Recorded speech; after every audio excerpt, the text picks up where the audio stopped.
Now we're going to remove the fifth and reverse gear assemblies out of the back of the transmission case. But our first challenge is this big nut on the output shaft. That big nut is 55 millimeters, about 2 3/16 inches. Even if we did have a socket that would go down there, it's so long, just not likely going to have anything that's going to fit that. Now this transmission, it looks like somebody resorted to a hammer and a chisel. I can understand why they did that. But if they would have just gone to the tool room, they would have found out we have a couple of ways to get that off in the tool room. We do have a box end wrench, I believe it's 2 3/16 that fits that. It's honestly 55 millimeter, but about a 2 3/16 inch wrench will fit that. And you can get it off that way. What Ford recommends, this is a special service tool. It's 55 millimeters on that end, and then it gives a hex, and it's an 1 5/8 hex. And that will go down, and that'll get a hold of that, and then we use still a very large box end wrench to take that off. But now you see the problem. That nut is on the output shaft of the transmission, and when I go to turn the nut, I simply turn the output shaft of the transmission. Well, obviously the transmission's in neutral right now, but even if I come up here and put it in first gear, transmission output shaft still turns relatively easily because there's nothing preventing that transmission from turning all the way forward. So what I have to do is put it into both first gear and third gear at the same time.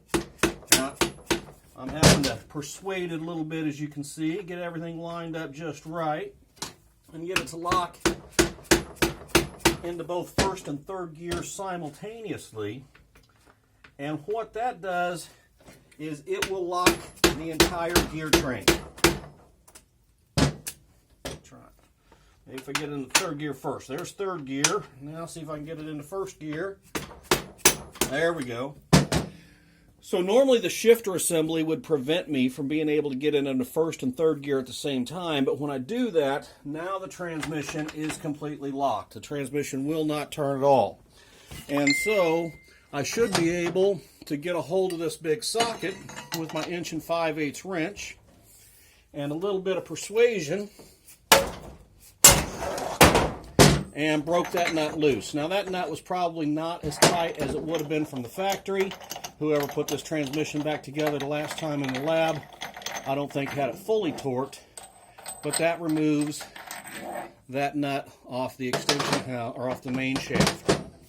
The other nut down here is just a 32 millimeter, and so that comes off with no problem, just with an impact wrench. Now both of those nuts are what we call a staked nut. That spot, when it's to final torque, is driven down as a locking mechanism to keep that from backing off again. Those nuts really are considered to be a single-use nut. We ought to replace that at every overhaul. With both of those nuts off, I can come in from the side of the transmission and remove this one bolt. And that bolt holds in the reverse idler gear. So we've mentioned the reverse idler gear a few times. Here it is. I'm going to go ahead and start that bolt back in there just so I know exactly where that came from. But that is the gear that sets between the counter shaft and the output shaft in order to get our output shaft to rotate in reverse. So it's fully engaged all the time. This transmission uses a synchronized reverse, and there's our 5R synchronizer. And you can see this bearing will slide right off. I'm going to stack my components in order as I disassemble them, but I cannot get this reverse speed gear to come off. So order of operations, I've got to get this bearing off the top. Now there is a special service tool that I don't have, and I'm going to see if I can get this off cold. If not, I'll stop the video and get it heated up a little bit. There is a special gear and bearing puller. Remind me to show you a picture of that when we're in class tonight. And that special gear and bearing puller gets behind this bearing and pulls it off slick. Normally I use 2 roll foot pry bars. I grabbed these 2 out of the toolbox at the shop, and again it looks like I'm going to wish I would have grabbed the smaller ones. There, I got that one to bite in. Let's see if I can get this one to bite in as well. And normally if I can get 2 of these roll foot pry bars on there at the same time, I can get enough force to pop that bearing off. Sometimes it's got to be heated. I saw it move just a little bit.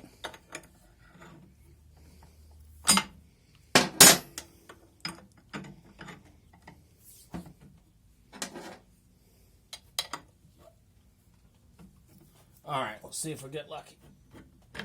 Oh, came quite a bit. Let's try her one more time. And that pulled that bearing off of there. Now again, this transmission has been apart before. That bearing may not fit quite as tight as it would on a brand new fresh unit. A little bit of heat with a heat gun around there would help as well to release that. But that'll remove that bearing. Stack it up against the nut. Now here is my speed gear and my 5R synchronizer. Now you see this reverse speed gear is on a set of caged needle bearings.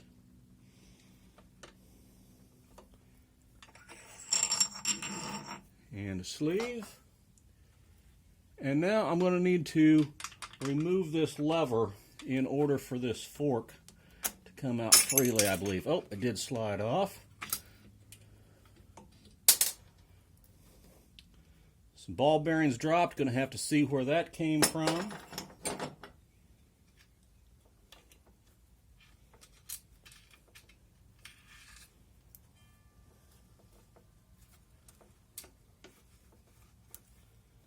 And what I'm collecting here are my inserts from my 5R synchronizer. As I pulled that sleeve off of there, those inserts fell apart. One still hanging out back in the bottom of the transmission case.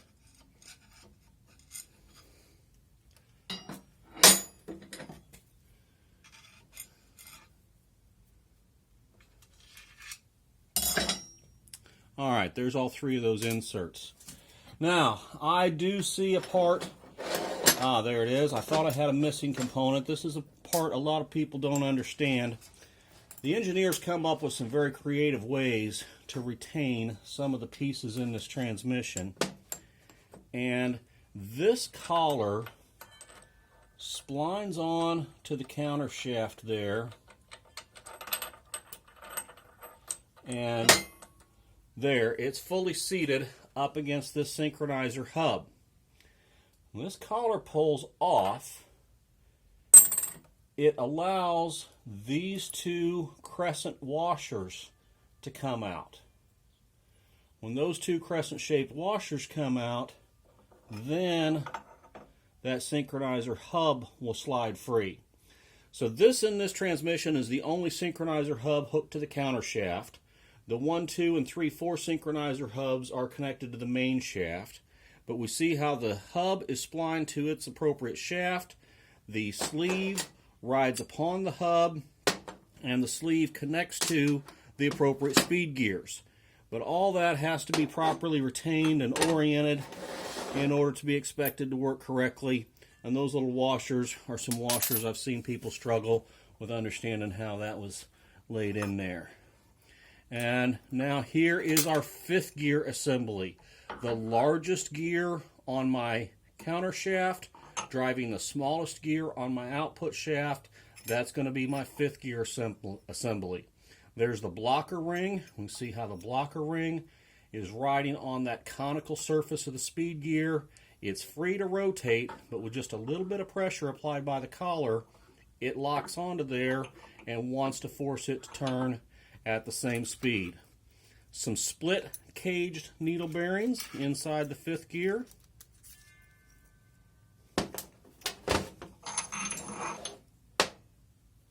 And another collar.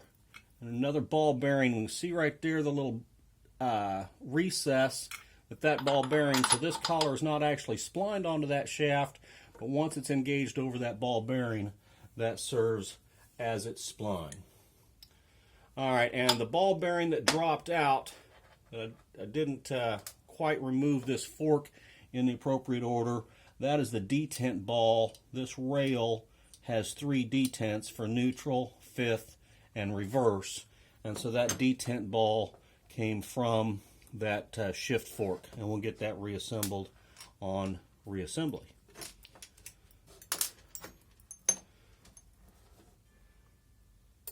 Oh, try not to lose that ball. Get over there with the parts you belong.